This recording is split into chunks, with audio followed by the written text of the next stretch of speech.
mo. Pinagsisisihan ko na inidolo ko siya. Hindi ko siya makapatawad dahil sa ginawa niya kay tatay. Panahon na para kunin ko siya kay Rigor. Kung ikaw papahamak ang buhay ko, ang pagbuo ng pamilya, I'm willing to take the risk. Papa. Hindi kaya ituring ka ng tatay mong kalaban? Lalo na kung sinagasaan natin sila sa droga? Ibis na anak ang ituring niya sa'yo, mas ituring kanyang kalaban. Eh baka magkapatayan pa kayo. Napakaraming tanong bumubulo sa isip ko eh. Nataking tatay ko lang ang makakasagot ng lahat ng yan. Tugol, puntahan natin nanay mo. Babawiin ko na siya. Hindi sila pwede makita. Kailangan mauna po siya bago niya malaman ang totoo.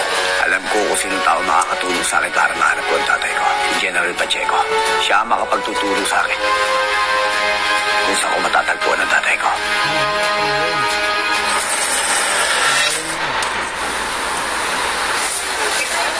Nako, sa ospital pala kay Rigor nagpalipas ng gabi si Marites at saka si Santino.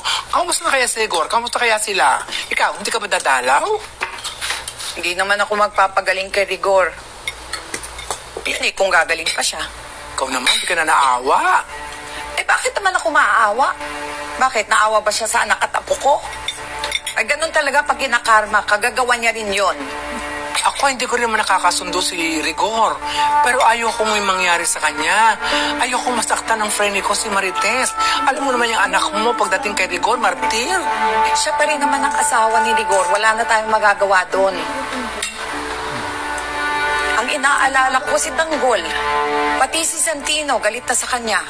Wala na siyang kakampi sa pamilyang ito. Ako na lang nakakaintindi sa kanya. Eh, kailangan hanapin mo na si Tanggol. Abay, paano, Roda?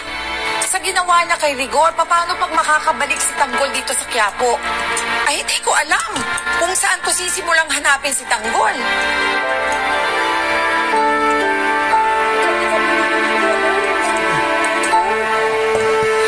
Dok, hindi pa gumigising ng asawa ko eh. Normal lang ba yun? Ito po ang ating inaasahan. Gawa ng bugbog na natamo niya.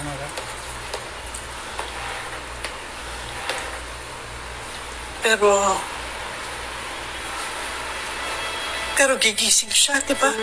Well, we're expecting that. Pero hindi natin maalaman kung kailan talaga mismo. Magsasagawa pa tayo ng further test para malaman ang tunay niyang lagay. Tatapatin na kita, Mrs. Kung sakasakali, maaaring may mga surgery at therapy. At magiging magastos po ito. Sana po ay mapaghandaan ninyo. Maiwan ko na po kayo.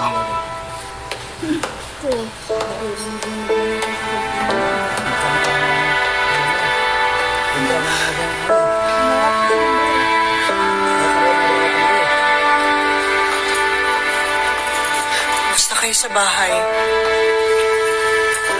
Ang lola mo, si Roda. May dala ko ng mga gamit.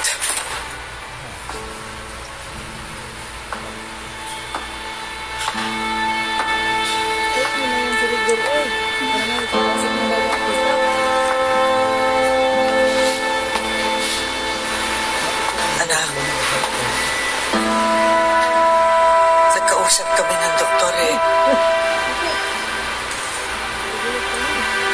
Di ba nila masabi kung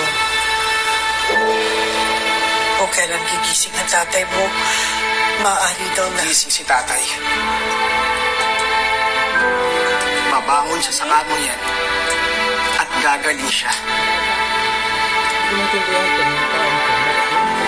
Gagawin ko ang lahat para mangyari yun.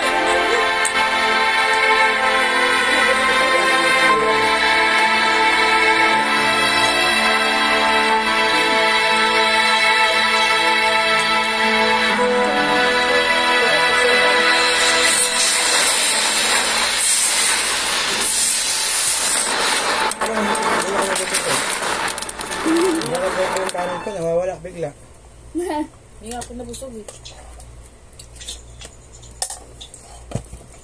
Busumi ka na, baka maubos pa yan. Hapit na mga ris lang, Dodong.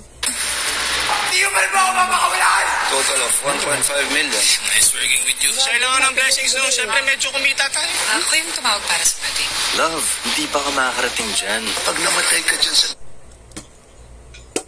Domingo sa alas 9. Dahil...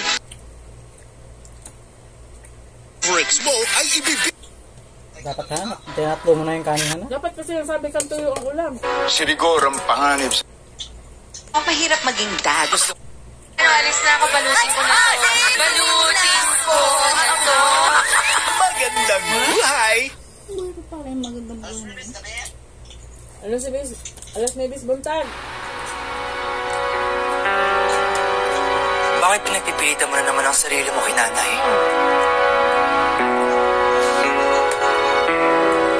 Hanggat nandiyan si tatay at ikaw, laging sa panganib si nanay. Si Rigor ang panganib sa buhay ni Marites. Kaya kailangan nilayo ko siya sa kanya. Napilit kayo, no? Sige, ikaw na lang. Kahit sa gusto mo, pupuntahan natin siya para magkaharap kayo ng nanay mo. Bahala ka.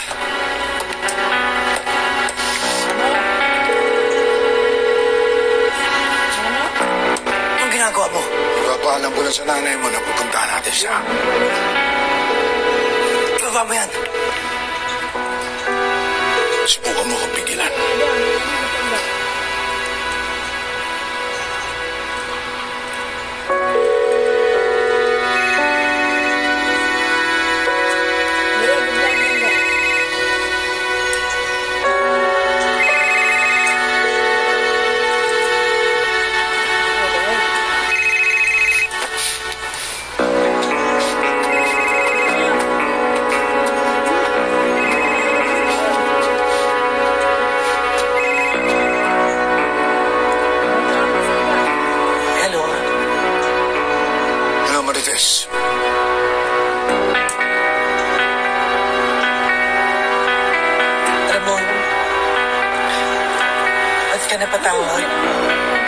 Nasaan ka?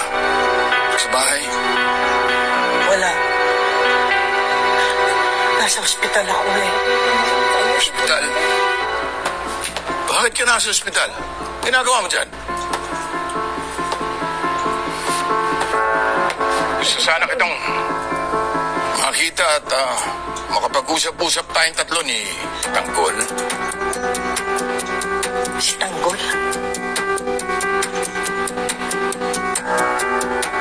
Napakawalang yan si Tanggol.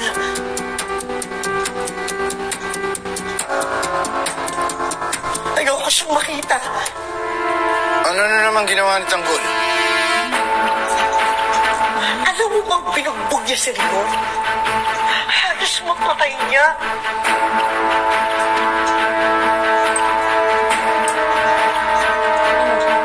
At ngayon nag-aagaw buhay dito si Rigor ngayon sa ospital.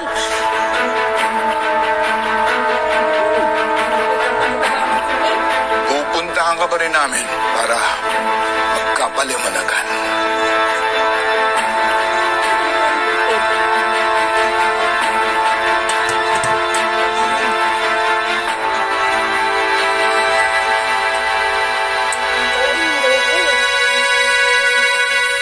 Ano na namang katarantatuhan yung ginawa mo, ha?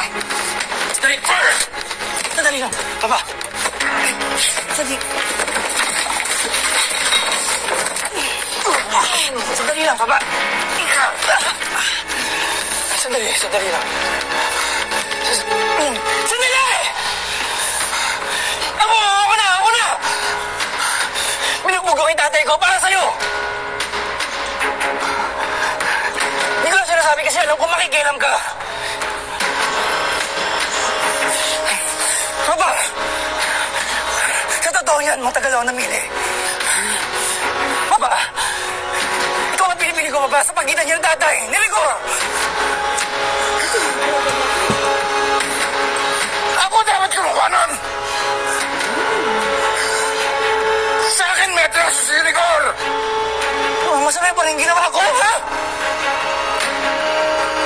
Masama pa din!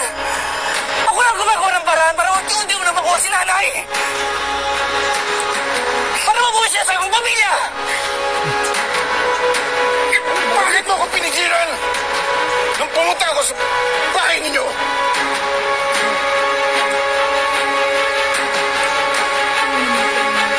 Hindi nagmamakawa ka pa para sa tarantadong pulis na yan! Ginawa Ginawa ko lang yan dahil ayoko madamay si nanay. Paano kung matama ang nanay ko? Ha? Habang nagpapatayo ni tatay, ni Rigor!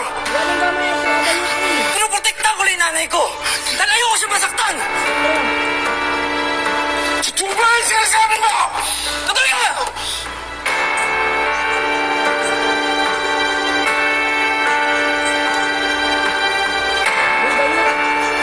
Come on, Jesus! Tigilan nyo na yan! Araw-araw na lang ba kayong magbabakayan? God damn it!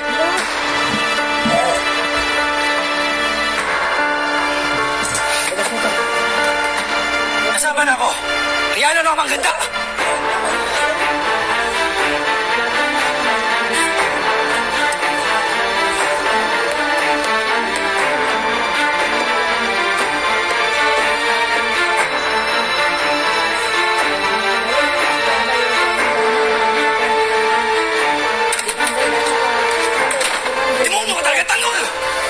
Inamin mo yung tatay ko sa katarantado mo!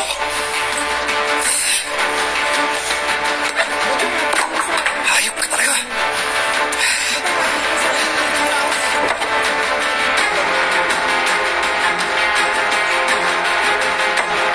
Kailangan mo magbayad. Kaya hindi kita bibigyan ng pagkakataon. Magkita kayo ng tatay mo.